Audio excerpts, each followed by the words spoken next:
प्रिय विद्यार्थियों, आज हम आपके स्नातक प्रथम सेमेस्टर में निर्धारित जो पाठ्यक्रम है और उसमें महाकवि भर्तृहरि द्वारा रचित नीति शतक के कुछ श्लोकों की व्याख्या करेंगे। पहले इस श्लोक में मूर्ख व्यक्ति के विषय में बताया गया है कि इस संसार में सभी प्रकार के व्यक्तियों का, औषधियों का, विष का, सबका उपाय है, किंतु मूर्ख का कोई उपाय नहीं है। उसको कितने ही प्रयास कर लें, उसको समझाया नहीं जा सकता। तो श्लोक देखिए,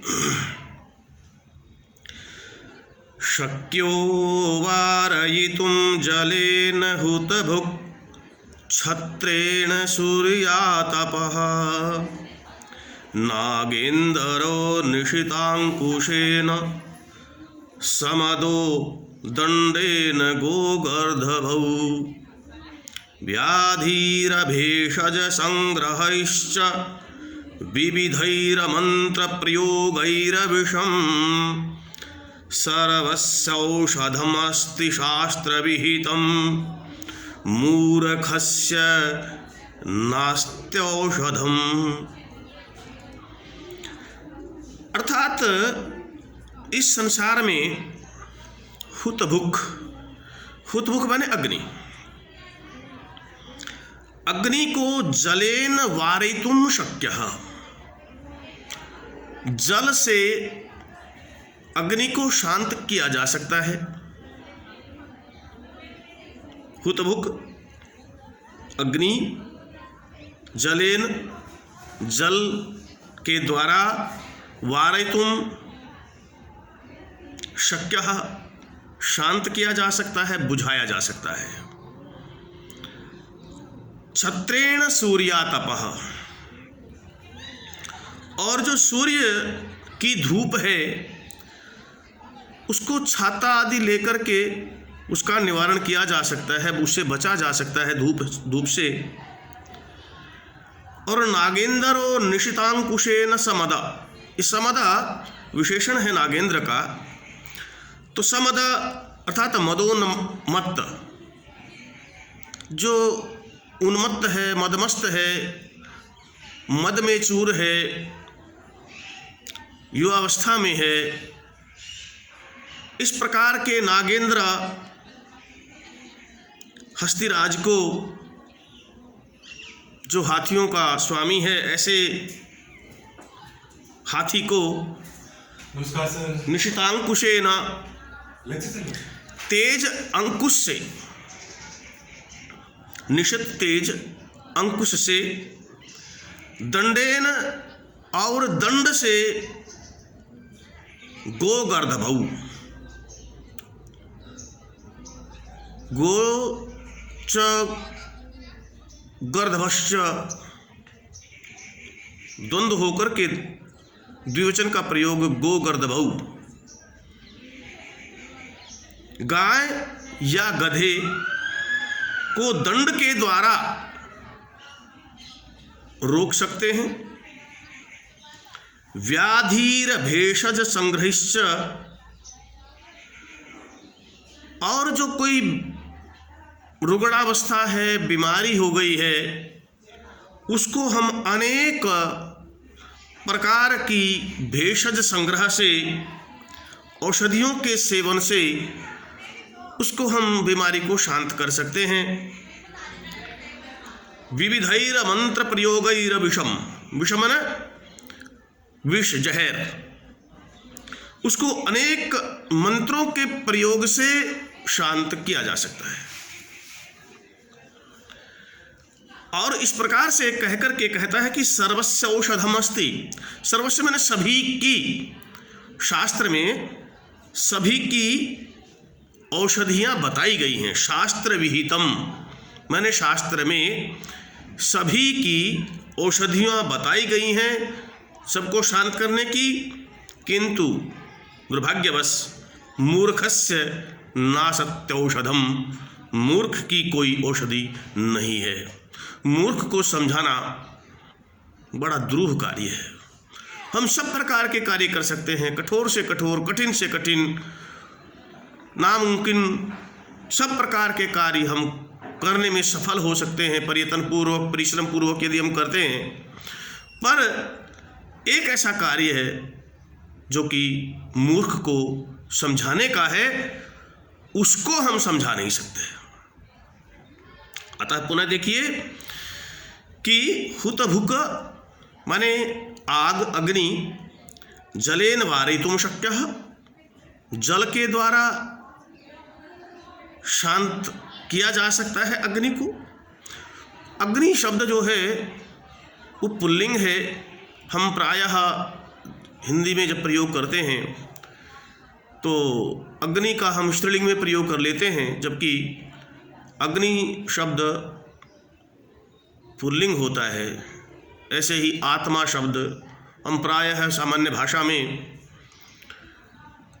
कहते हैं कि उसकी आत्मा मर गई।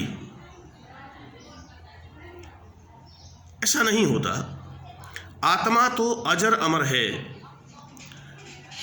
वो कभी मरता नहीं है, वो मरती नहीं है, ऐसा प्रयोग नहीं किया जाता। क्योंकि 3 पद हैं संस्कृत में, जैसे अयम, इयम और इदम। तो आत्मा के साथ अयम लगता है, और अयम होता है पुल्लिंग में, इयम होता है स्त्रीलिंग में। अयम बालकः, इयम बालिका, इदम पुस्तकम, ये नपुंसकलिंग होता है इदम। तो आत्मा के साथ हम इयम का प्रयोग नहीं करते, अयम का प्रयोग करते हैं। तो अतः तो यहाँ पर हुतभुक की भी मैं बात कर रहा हूँ, वो अग्नि है और अग्नि पुल्लिंग में प्रयुक्त होता है शब्द। तो अग्नि को शांत किया जा सकता है किसके द्वारा? जलेन, जल के द्वारा। वारितु मैंने शांत करना, वारितुम शक्य, शक्य मैंने समर्थ होना, तो वारितु मैंने निवारण करना। तो अग्नि का निवारण कैसे किया जा सकता है? शांत किया जा सकता है, बुझाया जा सकता है जल के द्वारा। सूर्य की धूप, सूर्यातपः, सूर्य की धूप को हम छत्र से, छाते से हटा सकते हैं, दूर कर सकते हैं। निशितांकुशेन नागेंद्र, और वो भी कैसा? समद।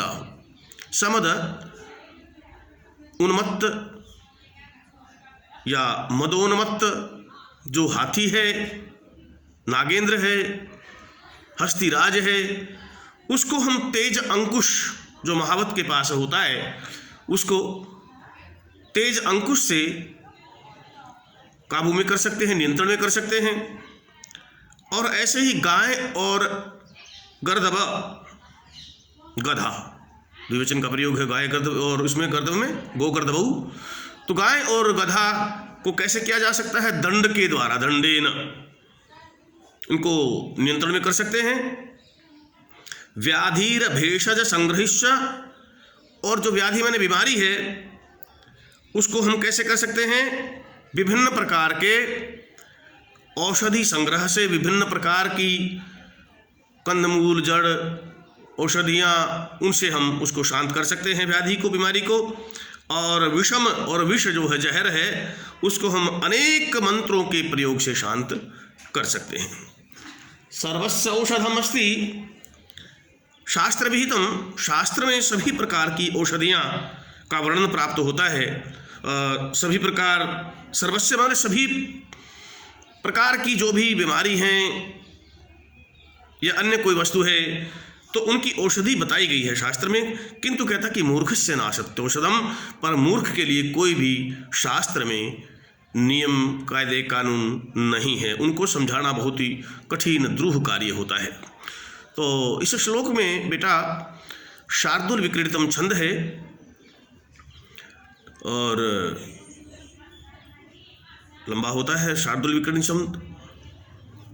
और उसके पश्चात जो अगला श्लोक है बहुत ही महत्वपूर्ण श्लोक है। इसमें क्या कहता है? शास्त्रोपस्कृत शब्द सुंदर गिरः शिष्य प्रदेयागमा विख्याताः कवयो वसन्ति विषये यस्य प्रभोर्निर्धना तज्जाड्यं वसुधाधिपस्य सुधियस्त्वदर्थं विनापीश्वरा कुत्साः स्युः कुपरीक्षका न मणयो यैरर्घतः पातितः। क्या कहा? ऐसे कवि, ऐसे गुरु जो शास्त्र उपस्कृत शब्द सुंदर गिरा, शास्त्र उपस्कृत है, शास्त्रों से शुद्ध शब्दों वाली, शास्त्र उपस्कृत शब्द सुंदर गिरह, सुंदर वाणी वाले। ये दूसरी पंक्ति में जो कवयो आया है बहुवचन का प्रयोग, उसी का ये एक विशेषण है कि शास्त्र उपस्कृत शब्द सुंदर गिरह, शास्त्र से शुद्ध शब्दों वाली सुंदर वाणी का प्रयोग करने वाले, शिष्य प्रदेय आगमा, अपने शिष्यों को ज्ञान प्रदान करने वाले, आगमन ज्ञान, प्रदेय मैंने देना, शिष्यों को ज्ञान प्रदान करने वाले, विख्याता प्रसिद्ध कवयो, कवि अर्थात गुरु, यस्य प्रभो, जिस राजा के विषय मैंने राज्य में, यस्य प्रभो, जिस राजा के राज्य में वसंती रहते हैं, क्या बनकर के? निर्धना, निर्धन बनकर रहते हैं। तज्जाड्यम वसुधाधिपस्य, वो किसकी मूर्खता है, वो किसकी कमी है? वो उन कवियों की कमी नहीं, वो उन गुरुओं की कमी नहीं, वो उस राजा की कमी है, जिसमें जो कवि हैं, जो गुरु हैं, जो निर्धन बन करके रहते हैं।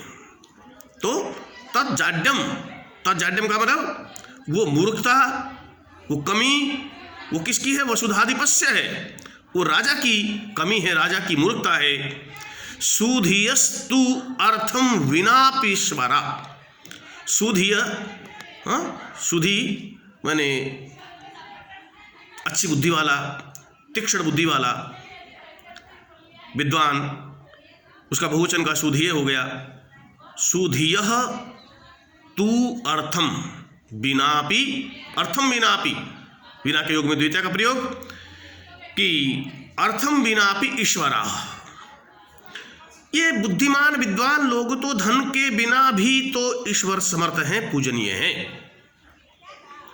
कुत्सा स्यु कुपरीक्षका न मणयो, कुत्सा होता बेटा निंदनीय, निंदनीय, वो कुपरीक्षका, वो कुपरीक्षक हो सकते हैं, मणि नहीं, न मणियो, मणि नहीं, अपितु कुपरीक्षक जो है, जिनको कसौटी पर कसना ही नहीं आता, ऐसे वो लोग,